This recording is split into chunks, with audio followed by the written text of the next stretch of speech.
नमस्कार.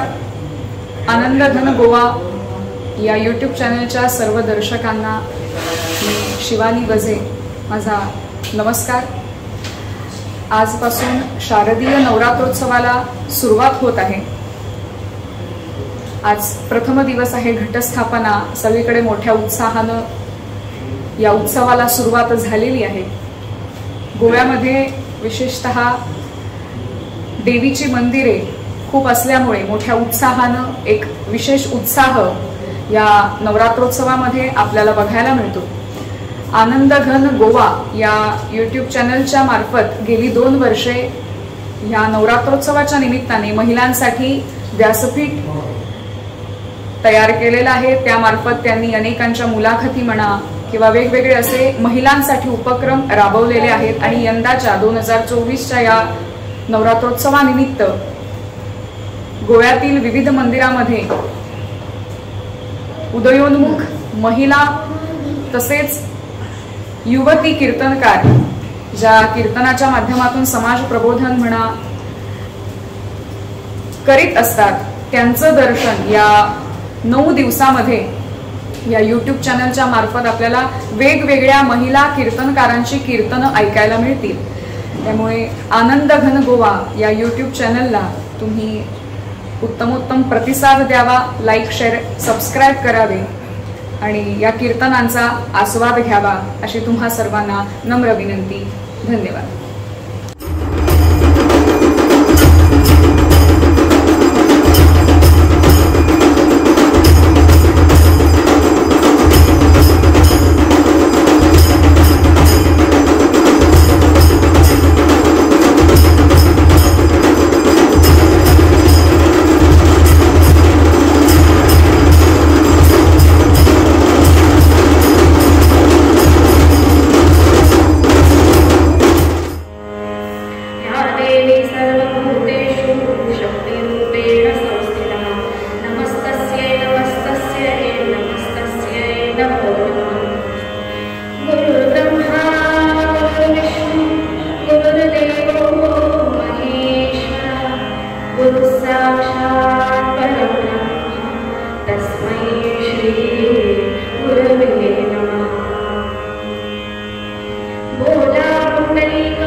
हेही तुम्हाला मी सोपं करून सांगतो.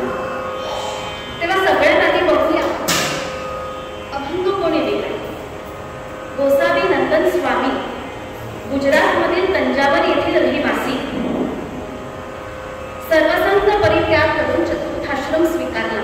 यती होण्याची आयती संधी साधून जीवनाचं सार्थक कशात आहे हे त्यांना माहिती झालं आणि मोक्ष प्राप्त करण्यासाठी सतत जे झटत राहिले ते गोसावी नंदन महाराज.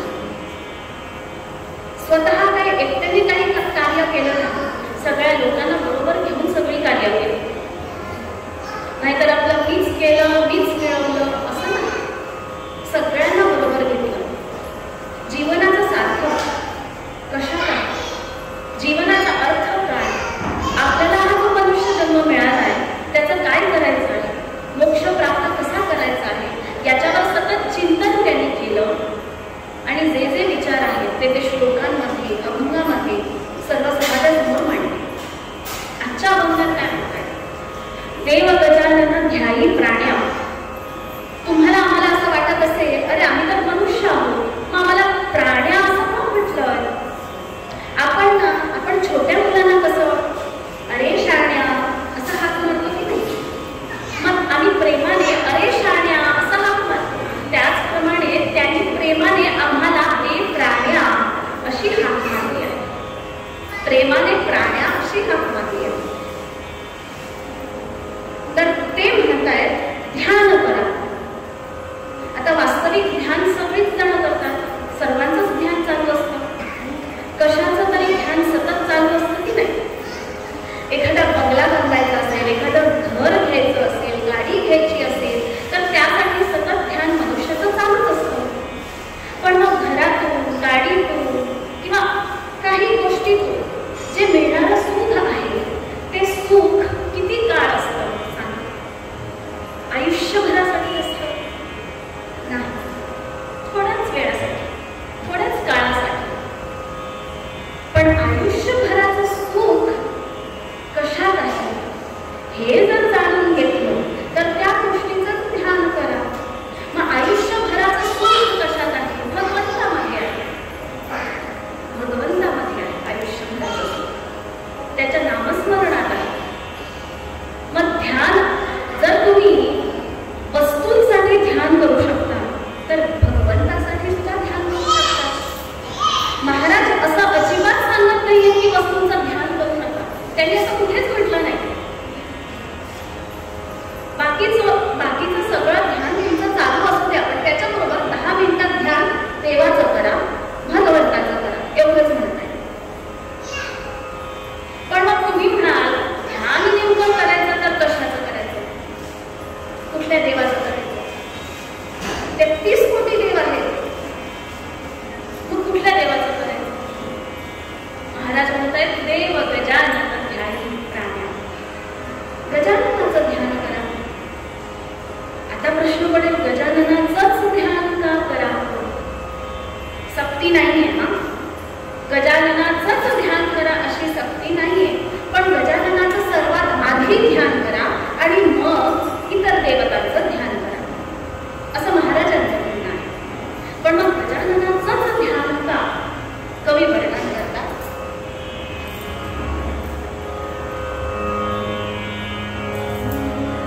विद्यारंभे विवाहे च प्रवेशे निर्गमे तथा संग्रामे संकटे चैव विघ्नः कस्य न जायते. जय जय रघुवीर समर्थ. 5 मिनिटं झाली असेल ना सांगून. गजर चालू असणार, 9 दिवस चालू असणार. हा कीर्तनात रंगलेली आहेत माणसं, त्यामुळे विसर पडला असेल, हो की नाही. माझं भाग्य, मी सांगते त्याच्यात तुमचा रंग वाढलाय, तुम्ही ध्यानस्थ झालेले आहात, मला आनंद. पण नामस्मरण घेतल्याने मला अति आनंद. जय जय रघुवीर समर्थ. तर गजाननाचंच ध्यान करा असं सुभाषित म्हणाले. विद्यारंभे विवाहे च प्रवेशे निर्गमे तथा संग्रामे संकटे चैव विघ्नः कस्य न जायते. आता गजानना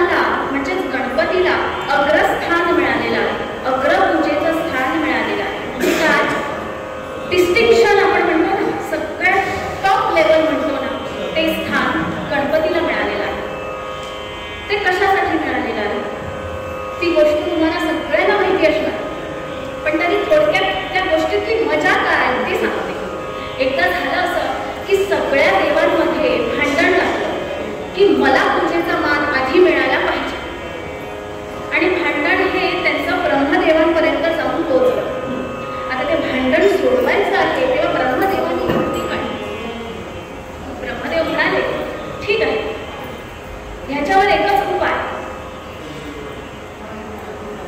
काय करायचं आहे की ह्या सभेमध्ये तुम्ही सगळेजण जमले आहात, तेव्हा इथून ह्या सभेत एक स्पर्धा घेतली जाईल. ती स्पर्धा अशी की पृथ्वीभोवती 3 प्रदक्षिणा घालायच्या आहेत. 3 प्रदक्षिणा पृथ्वीभोवती घालायच्या आहेत आणि त्या पूर्ण करून इथे या सभेत माझ्यासमोर येऊन उभा राहायचं आहे. जो कोणी हे प्रथम करेल त्याला सगळ्यात प्रथम मान दिला जाईल. सगळ्या देवांनी ऐकलं आणि लगेच निघाले पृथ्वीभोवती प्रदक्षिणा घालायला. खरंच पृथ्वीभोवती प्रदक्षिणा घालायला निघाले. शक्य आहे का होते? तिथे गणपतीने काय विचार केला? चाणक्ष बुद्धी जी आहे त्या बुद्धीचा वापर गणपतीने केला. त्यांनी विचार केला, माझी पृथ्वी म्हणजे काय, माझा जग कुठे आहे, माझ्या आईबाबांच्या चरणी आहे. तेव्हा थेट निघाले हिमालय पर्वतावर जिथे शिव पार्वती बसलेली आहे. त्यांना नमस्कार केला, त्यांच्या भोवती 3 प्रदक्षिणा घातल्या, पुन्हा नमस्कार केला आणि सभेमध्ये येऊन उपस्थित राहिले. ब्रह्मदेवांसमोर उभे राहिले.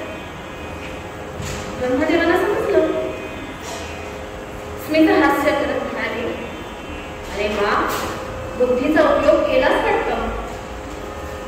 ह्या स्पर्धेमध्ये तूच विजयी ठरलास. तुलाच अग्रपूजेचा मान मिळेल.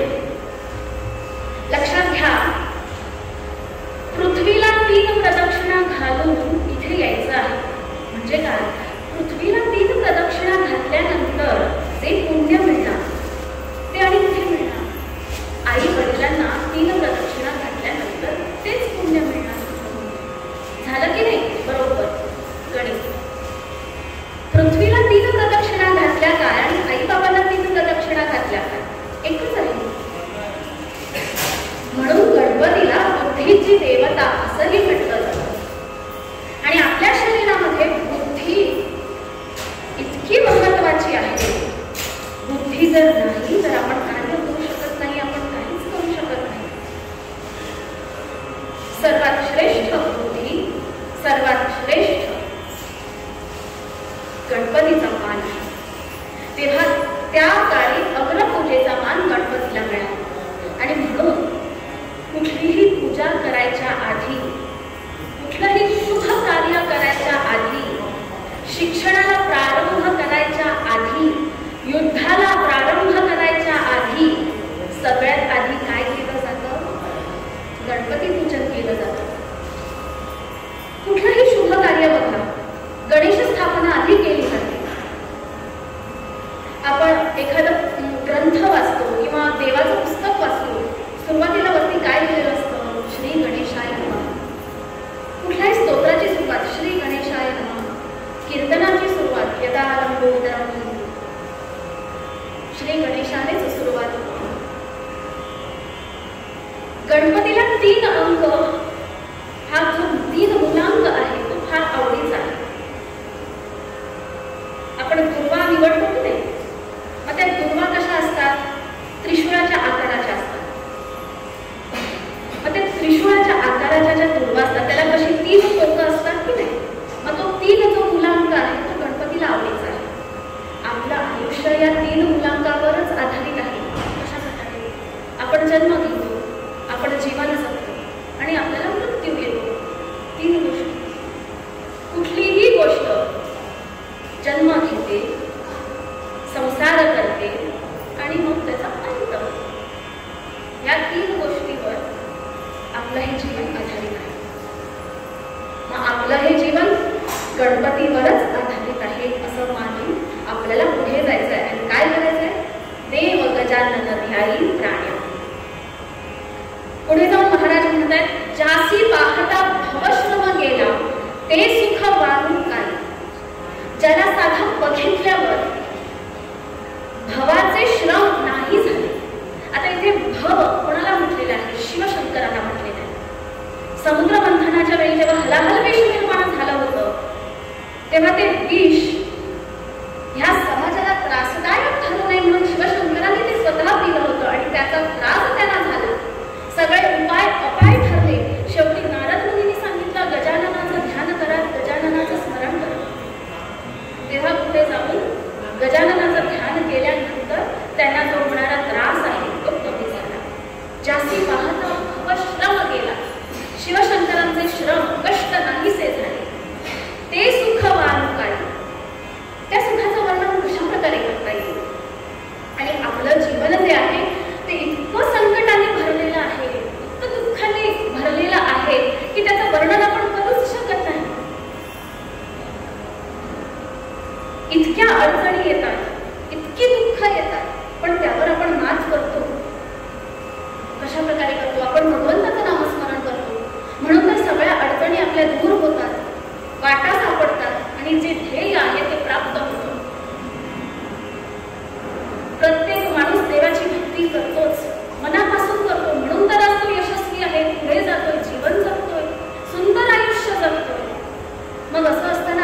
पण त्यावेळी काय म्हणायचं, हेही दिवस जातील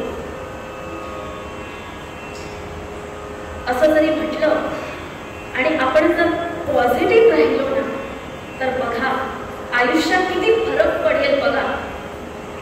आजकाल श्री श्री रविशंकरजी, मग त्यांचं तुम्ही आख्यान व्याख्यान ऐकत असणार, पुस्तकं वाचत असणार, कुठे ना कुठेतरी कानावर पडत असणार. मग सद्गुरू जे आहेत, जग्गी वासुदेव ज्यांना आपण म्हणतो, मग हे जे आज सत्पुरुष झालेले आहेत त्यांना ही दीक्षा, त्यांना ही सिद्धी कशी प्राप्त झाली असेल. आपल्यासारखे साधारण पुरुष पण एवढं चांगलं ते कशा प्रकारे बोलत असणार.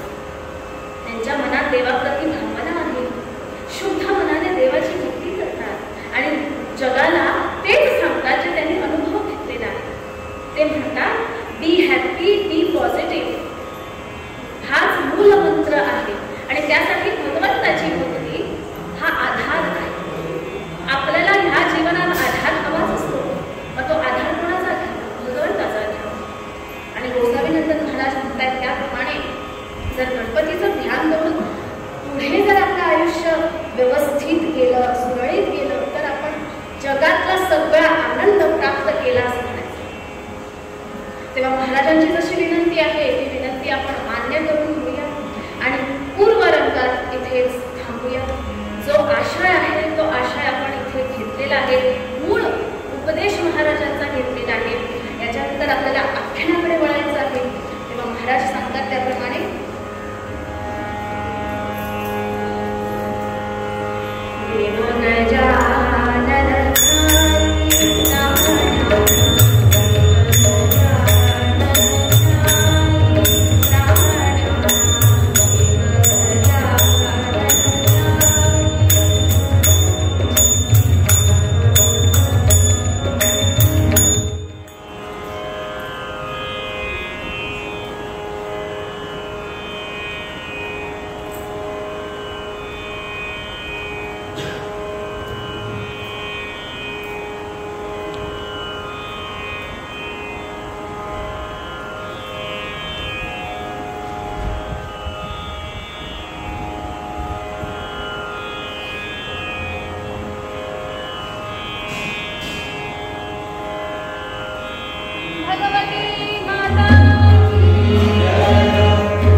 थोडा वेळ नामस्मरण करूया. सर्वांनी माझ्यानंतर मोठ्या आवाजात म्हणायचंय.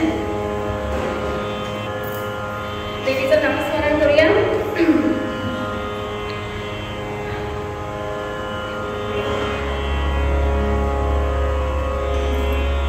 जय जगदंबे माझे आई, मजला ठाव द्यावा बाई.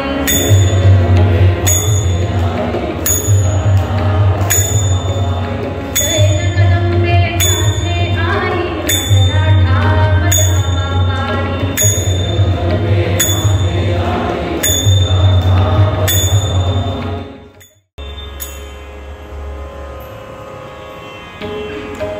आजची कथा विशेष.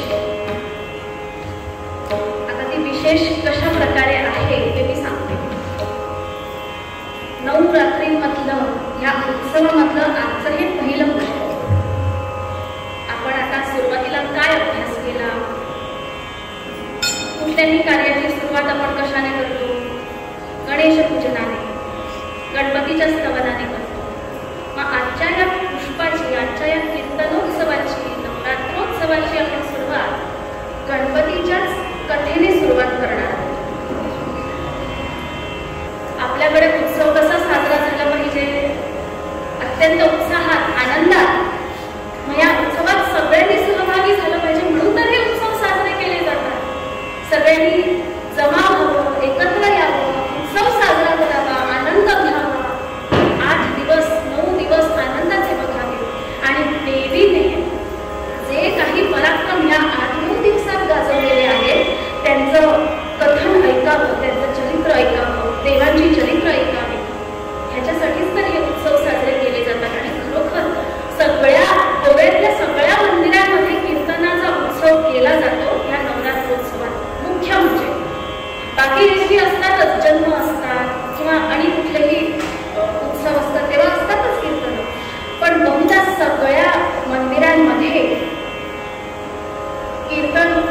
साजरा केला जातो. आणि हे खरोखरच कौतुक आहे. आमच्यासारख्या कीर्तनकारांना ही स्टेज मिळते. आमची सेवा देवीच्या चरणी अर्पण करण्यासाठी एक संधी मिळते. ही संधी गोव्यातली ही सगळी लोक प्राप्त करून देतात. तेव्हा खरोखरच देवीच्या चरणी मी एवढंच वंदन करू इच्छिते की सगळ्यांना चांगली बुद्धी, चांगलं आरोग्य, चांगलं आयुष्य प्राप्त होईल. तेव्हा आजची जी कथा आहे ती कशी, तर अंग देशाचा राजा रुद्रकेतू आणि त्याची पत्नी शारदा सुखाचा संसार चालू आहे. सगळं आहे, धनधान्य, सत्ता, सेना, सगळ्या प्रकारचं धन आहे. पण जे मुख्य धन हवं असतं म्हणजे काय, संतती, ते म्हटलं नाही. शारदा आणि रुद्रकेतू दोघांनी तपश्चर्या करायचा निर्णय घेतला. तपश्चर्या केली. कोणाची केली? महागणपतींची तपश्चर्या. साधी सुधी तपश्चर्या नाही, अत्यंत कठीण तपश्चर्या केली.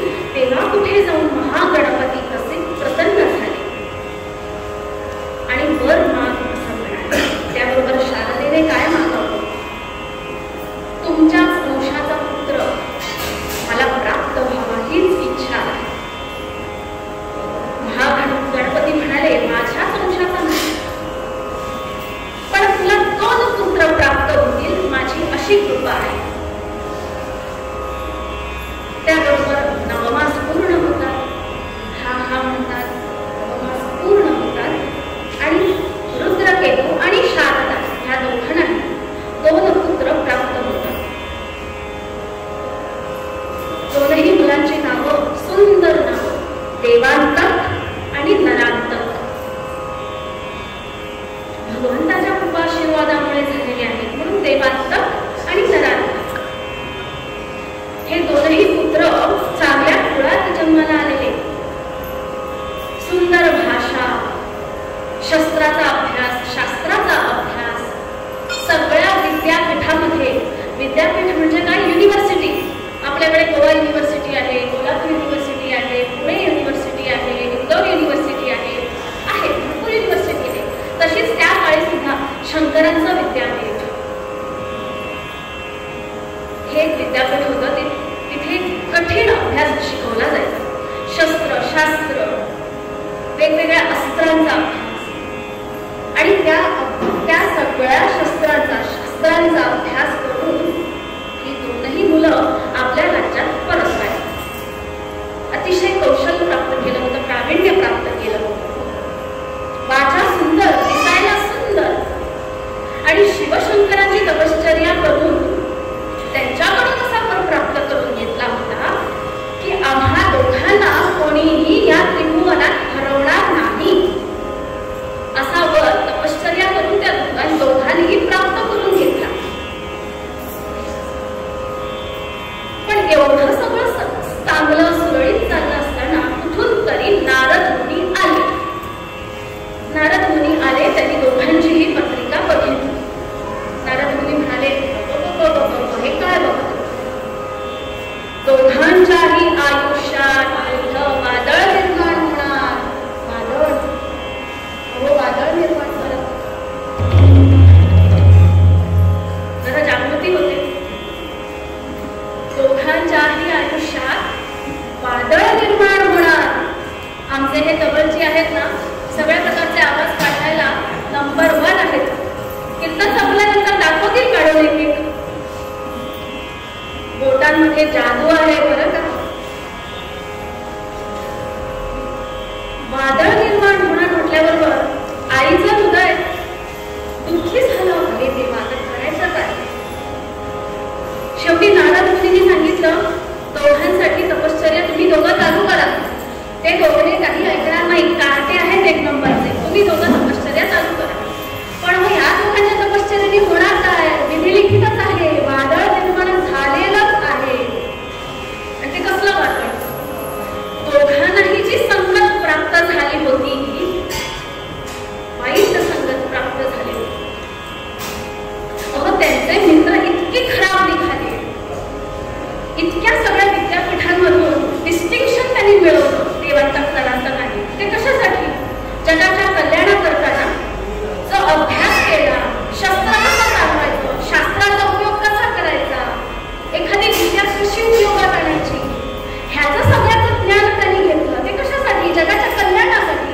पण काय परिणाम काय झाला? संगत, वाईट संगत प्राप्त झाली आणि तिथेच सगळं काही संपलं.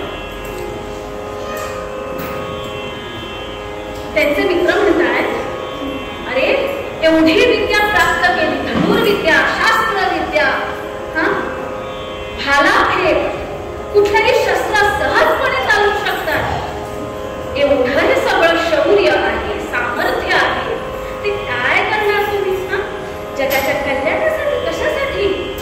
आम्ही राज्य करूया, आमच्याकडे सैन्य आहे, मोठे मोठे अश्वदल आहेत, हत्ती आहेत, सगळं काही आम्ही घेऊ, सगळ्या जगावर राज्य करूया, तुम्ही दोघे राजे म्हणून राहा, आम्ही तुमची सेवा करू. झालं, वाईट विचार सुरू झाले. आपण बघितलं असणार, एक छोटं उदाहरण देते. वेळ तसं कमी आहे पण उदाहरण देणं महत्वाचं आहे. 15 मिनिटं पुढे गेली तरी तुम्ही मला काहीही म्हणणार नाही, हे मला माहिती आहे. पण वेळेचं भान ठेवून मी कथेला आवर्त घेणार आहे बरं का. तेव्हा तुम्हाला घरी जायला उशीर होणार नाही, ही माझी जबाबदारी. 2 जबाबदाऱ्या तुम्ही घेताय, 1 जबाबदारी मी घेते, अजून 1 जबाबदारी तुमच्यापर्यंत विषय पोहोचवायचे. चला, इक्वल, 2 तुमच्या 2 माझ्या, झालं समान. तेव्हा विषय असा, गवताची पाती किंवा गवताचा ढेर जो असतो तो आपण बघितलाय.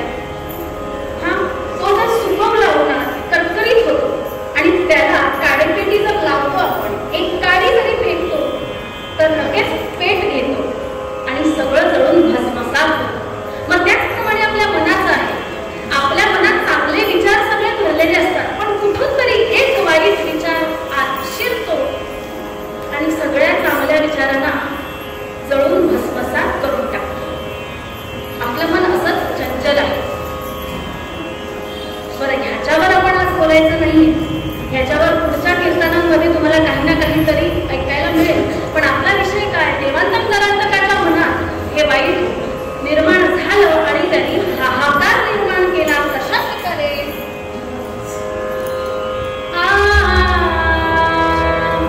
देवांतक नरांतकाने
देवांतकाने तिथे देवांना राज्य करायला सुरुवात केली आणि नरांतकाने पृथ्वीवर राज्य करायला सुरुवात केली.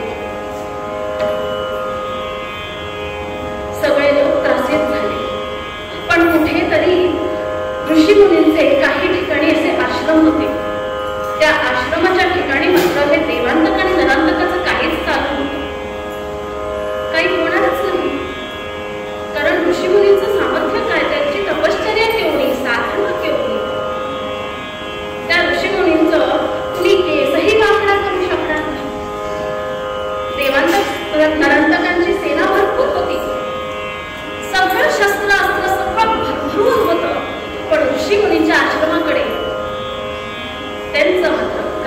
काही चालत नव्हतं. तेव्हा हे त्रस्त झालेले लोक ऋषीमुनींच्या आश्रमाकडे जाऊया, त्यांची मदत घेऊया म्हणून हे त्रस्त झालेले लोक निघाले आणि ऋषीमुनींच्या आश्रमात आले. कुठल्या आश्रमात? कवी वर्णन करतात. आश्रम तो ऋषीवर्यांचा, आश्रम तो ऋषीवर्यांचा, ब्रह्मा सुता कश्यप यांचा, खचितचे आश्रम तो ऋषीवर्यांचा,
आश्रम तो ऋषीवर्यांचा, ब्रह्मा सुता कश्यप यांचा, खचितचे ब्रह्मदेवांचे मानलेले पुत्र कश्यप ऋषी, त्यांची भार्या अदिती, अदिती भार्या ऋषींची झाली माता शिष्यांची.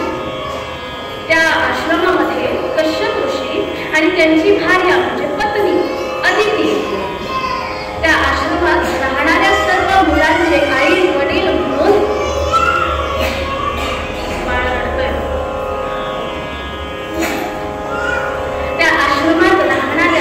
सगळ्या मुलांची आई वडील म्हणून सेवा करणं, शिक्षण देणं, आश्रमात सगळ्या प्रकारचं शिक्षण तिथे दिलं जाईल. तेव्हा त्या आश्रमात सगळे लोक आले आणि त्यांनी वर्णन केलं की अशा अशा प्रकारे देवांना घरांचा तुम्हाला त्रास करत आहे, तेव्हा तुम्ही आता यावर उपाय काढा. कश्यप ऋषी म्हणाले यावर आता उपाय एकच, भगवंतांचं नामस्मरण करून त्यांची तपश्चर्या करून साधना करून त्यांच्याकडून वर प्राप्त करून घ्यायचं. असा पुत्र जन्माला आला पाहिजे जो या दोघांचाही नाश करेल आणि जगाचं रक्षण करेल. अदिती माता विचार करतायत, कश्यप ऋषी म्हणतायत खरं पुत्र जन्माला आला पाहिजे, पण तो शेजारच्या घरात का? आपण विचार करतो की नाही, ह्या समाजात जिथे कुठे त्रास आहे, जिथे कुठे अन्याय आहे, अधर्म आहे, तो नष्ट करण्यासाठी शिवाजी महाराजांचा जन्म झाला पाहिजे, पण तो शेजारच्या घरात असा विचार का? आपल्या घरात का नाही? अदिती मातेने कसा विचार केला बघा. अदिती मातेने विचार केला की असा पुत्र माझ्या घरी माझ्या उदरी जन्माला यावा. कश्यप ऋषी म्हणाले बाई तो भरपूर नियम पाळावे लागतील, कठोर तपश्चर्या करावी लागेल. भगवंताचा जन्म म्हणजे काय सोपा नाही. भगवंत प्रत्यक्ष प्रकट होणार आहे, मग त्याच्या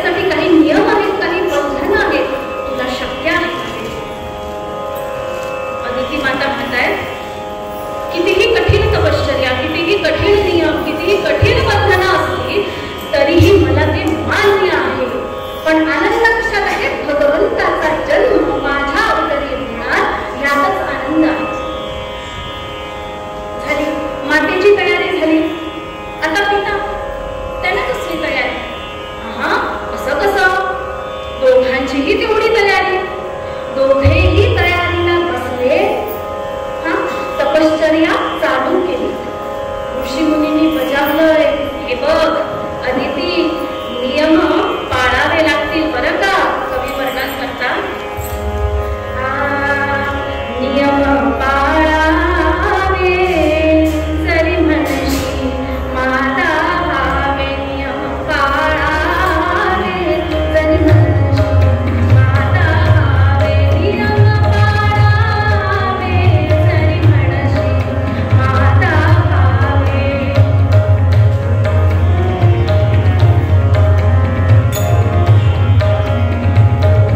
विचार उत्तम आचार कसा.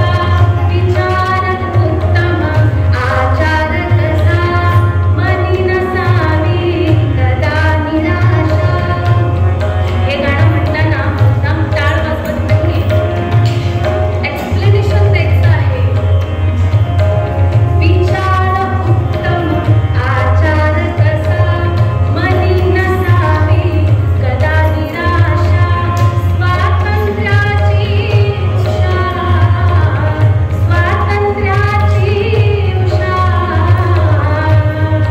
स्वप्न दिसावे जरी म्हणशी माता भावे. नियम पाळावे जरी म्हणशी माता भावे. नियम पाळावे जरी म्हणशी माता भावे. माता भावे. माता भावे.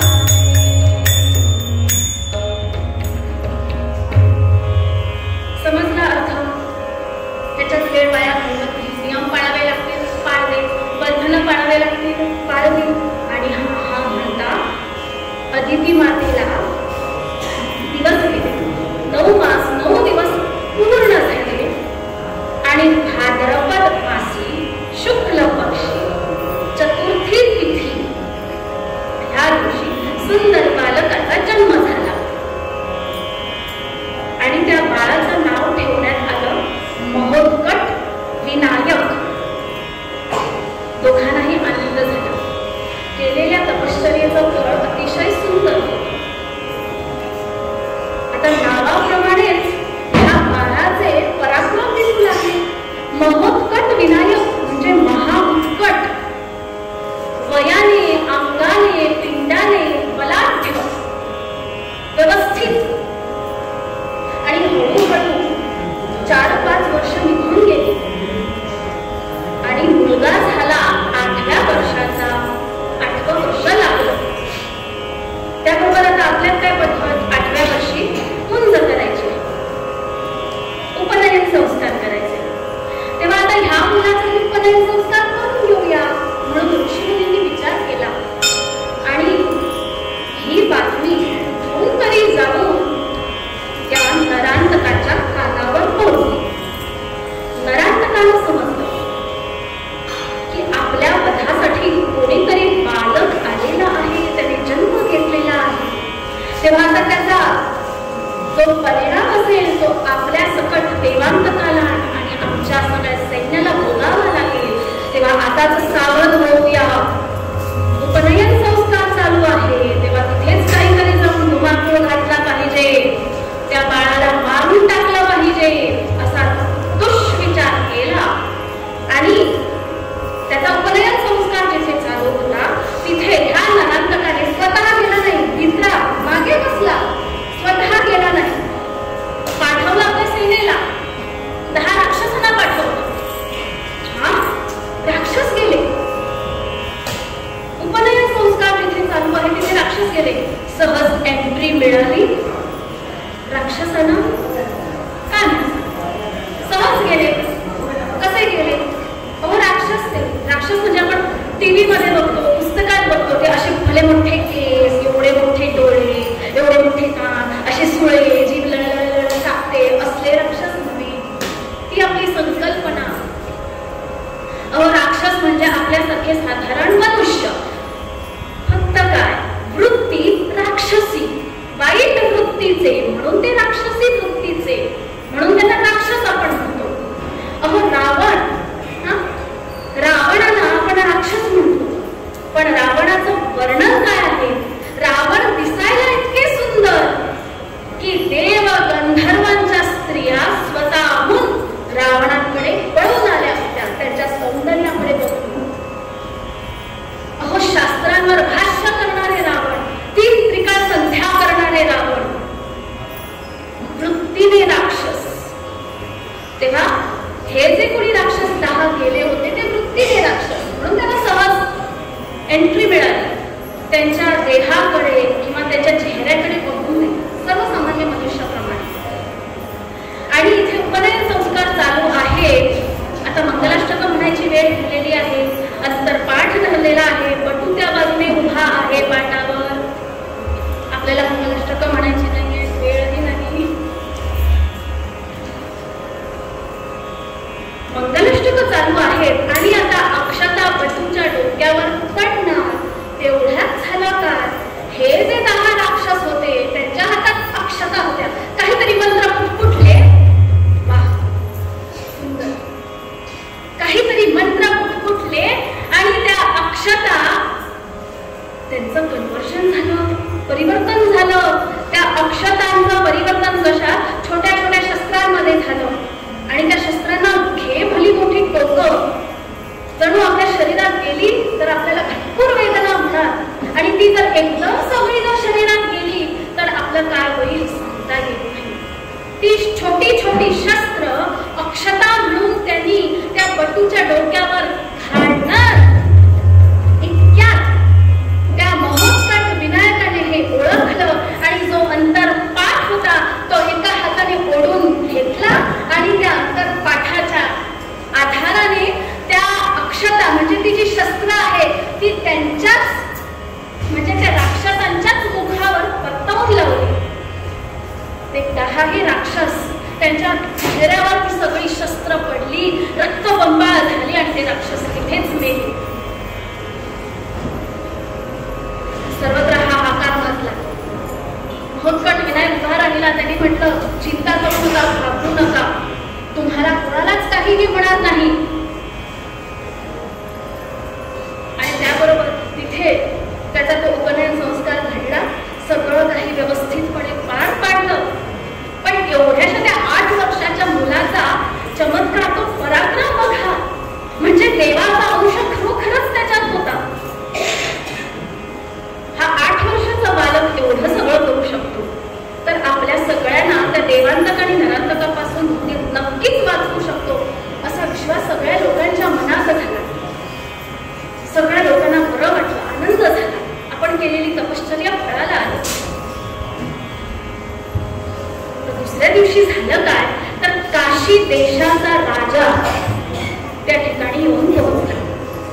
त्याच्या युवराजाचा विवाह ठरला होता आणि त्याच्या विवाहात कुलपुरोहित म्हणून कश्यप ऋषींना आमंत्रण करायचं ह्या हेतूने तो काशी देशाचा राजा तिथे आला. कश्यप ऋषींना आमंत्रण केलं. त्याबरोबर एक कानावर पडलं, कोणाच्या? विनायकाच्या कानावर पडलं. त्याला ऐकली संधी सापडली होती. देवांतक नरांतकाचा नाश करायचा आहे तर त्यांच्यापर्यंत कुठेतरी आता पोहोचलं पाहिजे. आणि जिथे नरांतक राज्य करत आहे त्याच देशाच्या बाजूने, जरासा बाजूने काशी देश आहे आणि तिथलाच राजा आपल्याकडे आलेला आहे. म्हणजे काय? सोने पे सुहागा. निमंत्रण स्वीकार केलं आणि ह्या विनायकाने काय म्हटलं की राजा, माझे पिता सध्या काही कामात व्यस्त आहे, तेव्हा त्यांच्या वतीने कुलपुरोहित म्हणून मी तुमच्या वतीने. राजा तयार झाला. कुलपुरोहित आपल्याला मिळत आहे, काहीच भेटत नाही. तयार झाला राजा आणि त्या राजाच्या रथात बसून महोत्कट विनायक निघाला. आता ती रथयात्रा कशी सोपी होती. वनातून उन्हातून सगळं काही. अदिती मातेने बरोबर सोबत लाडवांचं ताट बांधून दिलं होतं. लाडू खात खात त्यांचा प्रवास चालू आहे आणि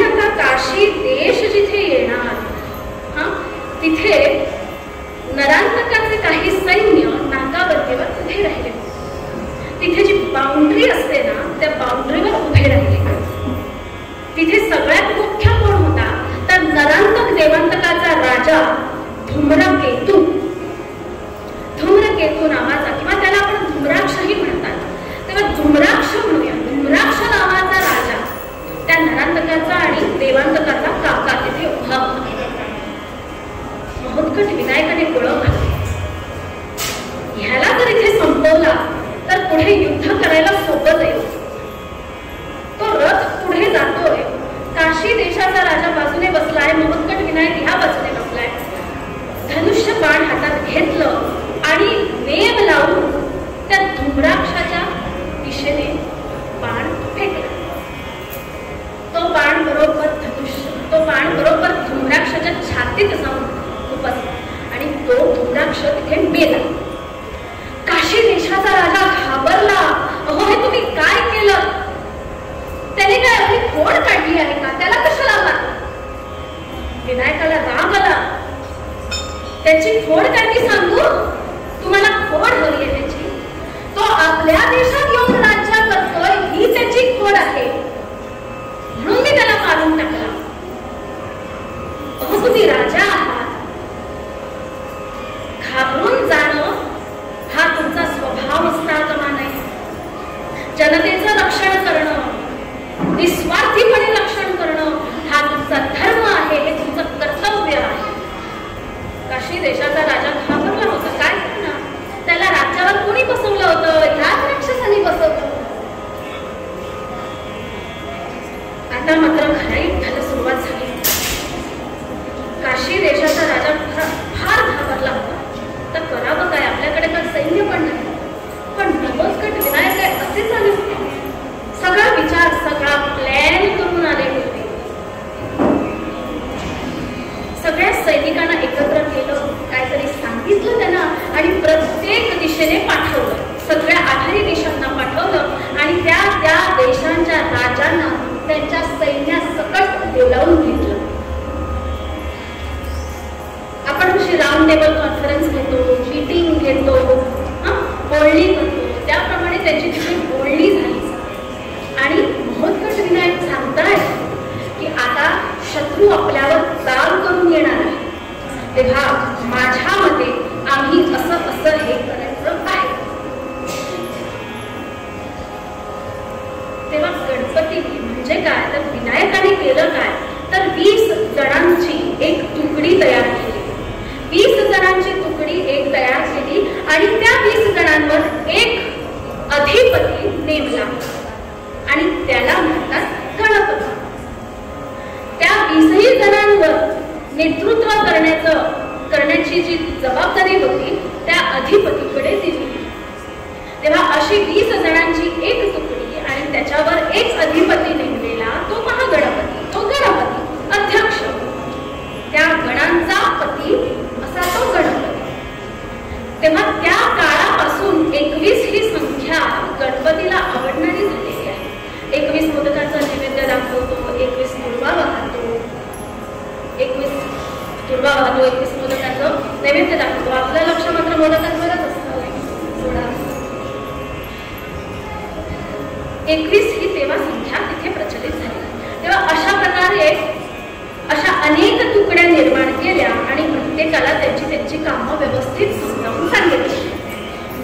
आणि झालं असं की ही जी सगळी तयारी चालू आहे, त्यांचं प्रशिक्षण चालू आहे, हे बघून त्या गावातल्या म्हणजे त्या राज्यातल्या स्त्रियांना असं वाटू लागलं की आपणही थोडा हातभार घालूया, आपणही थोडी मदत करूया.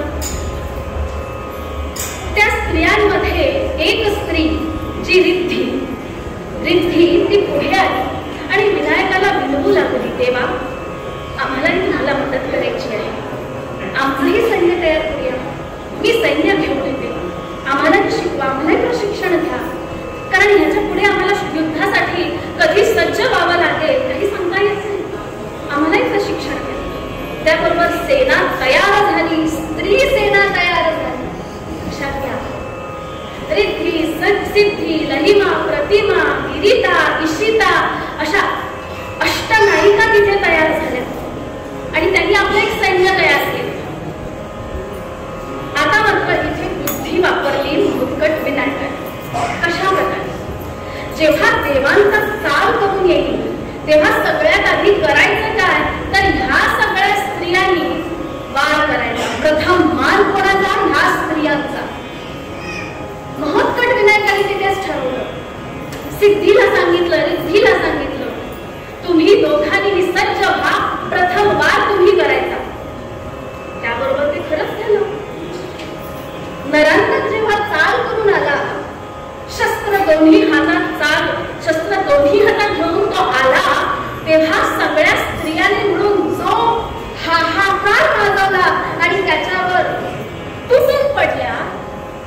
देवांतकाला नरांतकाला काहीच कळलं नाही.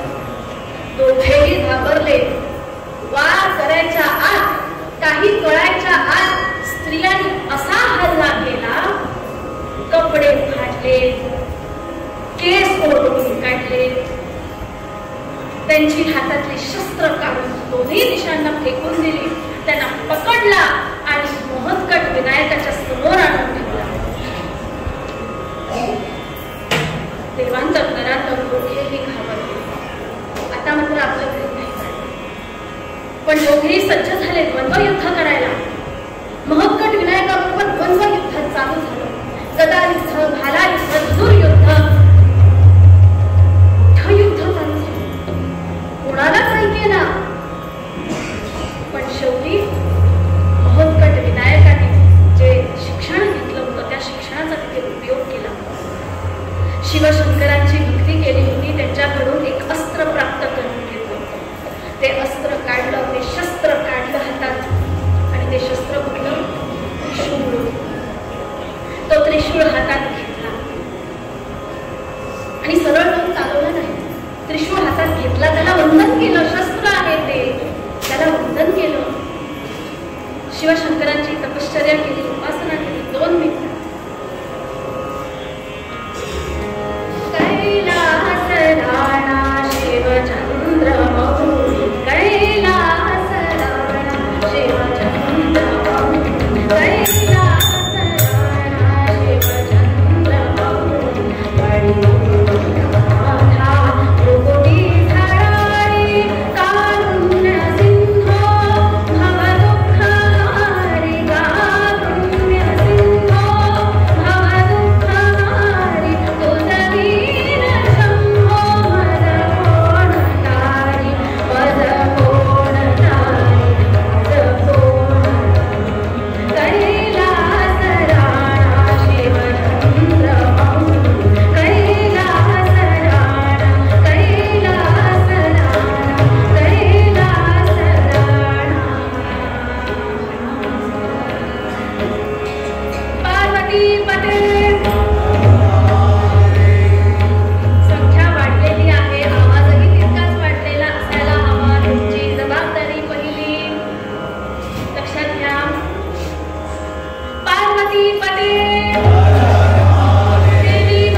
त्या मोहकट विनायकाने तिथे दिला आणि तेव्हापासून पूर्वीपासून ही परंपरा आपल्याकडे आहे की आपण गणेश चतुर्थी साजरी करतो.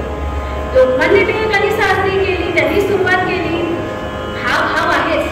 त्यांनी सुरुवात केली कशाला? की सगळ्यांनी एकत्र येऊन हा उत्साह करायचा, हा सोहळा साजरा करायचा म्हणून त्यांनी सुरुवात केली. पण ह्याची सुरुवात ही सत्ययुगापासून झालेली आहे. सत्ययुगामधला हा अवतार आहे मोदकट विनायक. त्रेतायुगातला अवतार मयुरेश्वर, द्वापार युगातला अवतार गजानन म्हणजे शिवशंकर आणि पार्वतीच्या अवतरी जन्माला आलेला तो गजानन. आणि आता हे जे कलियुग आहे ह्याच्यात जो अवतार घेणार आहे तो धूम्रकेतू. तेव्हा असे हे अवतार आहेत आणि त्यांच्याही वरती जे वास करतात ते महागणपती, ज्यांची तपश्चर्या शारदा आणि रुद्रकेतूने केली आणि त्यांच्यानंतर ह्या मोदकट विनायकाचा जन्म झाला. तेव्हा ही कथा सांगण्याचा हेतू एवढाच की आपण ह्या उत्सवाला आजपासून सुरुवात करतो तेव्हा चांगली सुरुवात झाली पाहिजे. मोदकट विनायकाची, गजाननाची, गणपतीची आराधना करून, त्यांचं ध्यान करून, त्यांचं नामस्मरण करून आपण आजच्या या सेवेला प्रारंभ केलेला आहे. हाच हेतू. तेव्हा पूर्वरंगात सांगितल्याप्रमाणे गोसावीनंदन महाराजांनी जे आपल्याला उपदेश केलेला आहे तो उपदेश लक्षात घ्या आणि त्याप्रमाणे आचरणात आणा.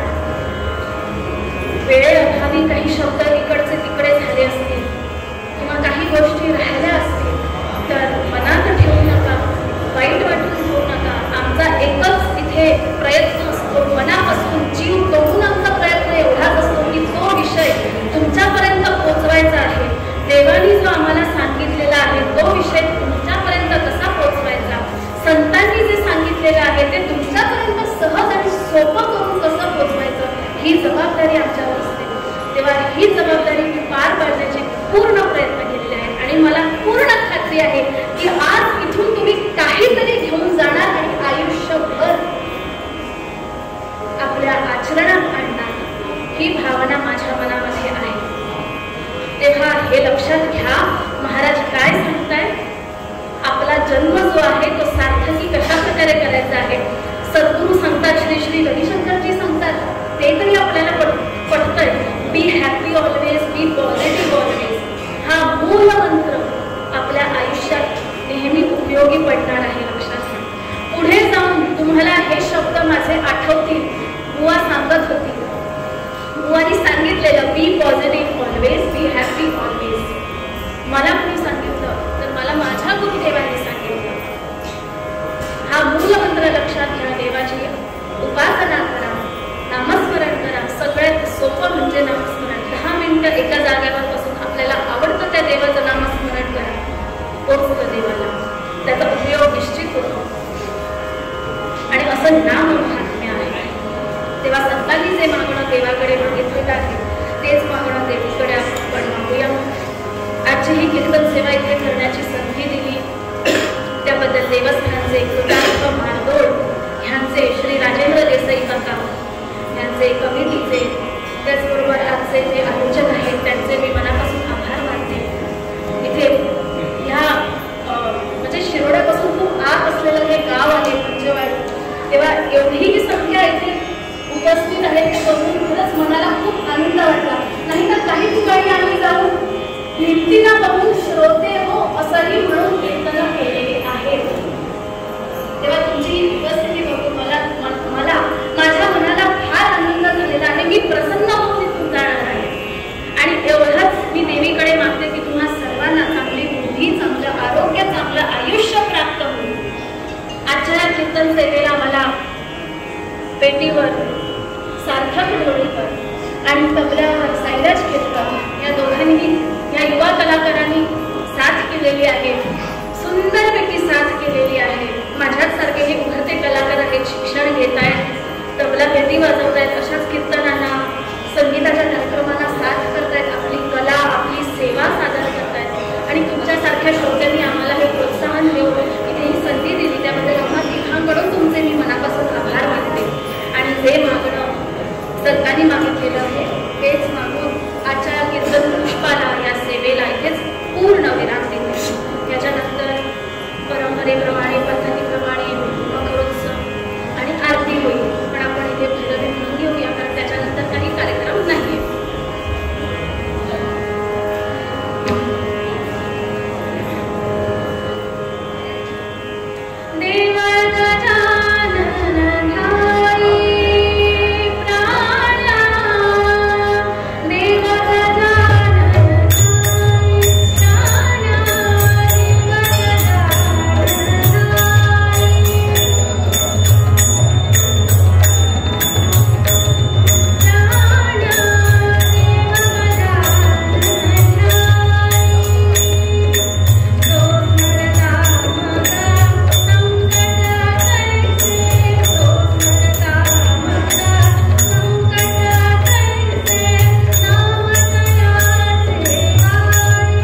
श्री सातेरी भगवती देवस्थानच्या वतीन आम्ही श्री श्रीमती श्रुती मोडेरीकर बोरकर आणि पहिले कीर्तन सादर केले बद्दल आम्ही ताजे आभारी आसात.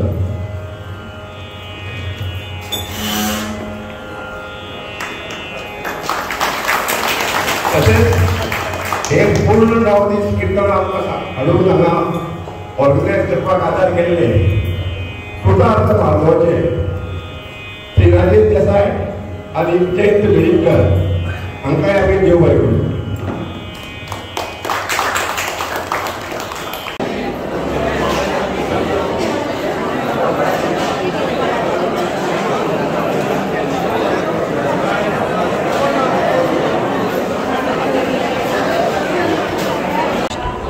आनंद गोवा या यूट्यूब चॅनलाच्या माध्यमांतल्यान सगळ्या दर्शकांक सातेरी भगवती देवस्थान पक्षवाडी हांचे मार्फत नवरात्री 2024 नवरात्रीच्यो शुभेच्छा.